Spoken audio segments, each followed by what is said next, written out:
President Bongbong Marcos attended several activities today as part of his official working visit in Japan.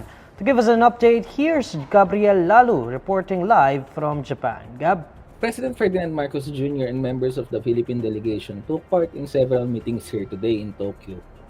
Marcos was granted an audience earlier with Their Majesty Emperor Naruhito and Empress Masako at around 4 p.m. local time, after which Marcos had a meeting with Prime Minister Kishida Fumio, where 7 deals signed earlier by Philippine and Japanese government officials were exchanged.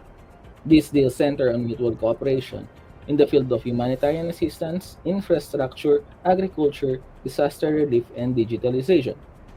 Prior to these engagements, President Marcos also met Japanese stakeholders from the tourism sector and players from the semiconductor and electronics industry.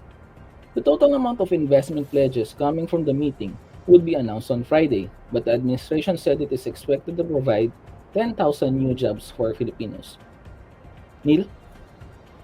Gab, one of the biggest issues that we have right now is the issue of West Philippine Sea. Has President Marcos discussed this with the Japanese government?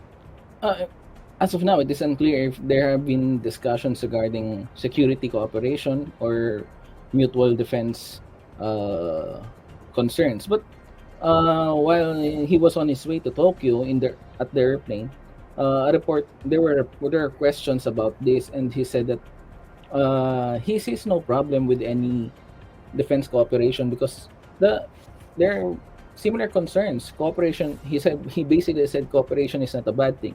However, he also said that with regards to formal talks about visiting forces agreement equivalent deal with Japan, no formal proposals have been raised as of now.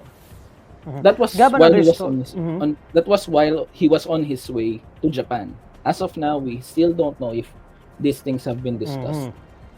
Gab, another story that we are following here in the Philippines is the one involving 4 Japanese nationals allegedly operating a crime ring there in Japan. Is that part of the discussion that President Marcos would have with the Japanese government? Well, the president said on the similar interview that the timing was purely coincidental.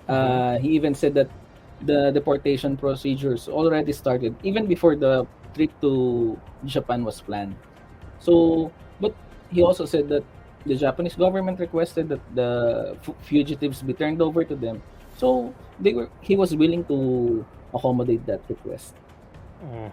Okay, Gab, that's John Gabriel Lalu reporting live.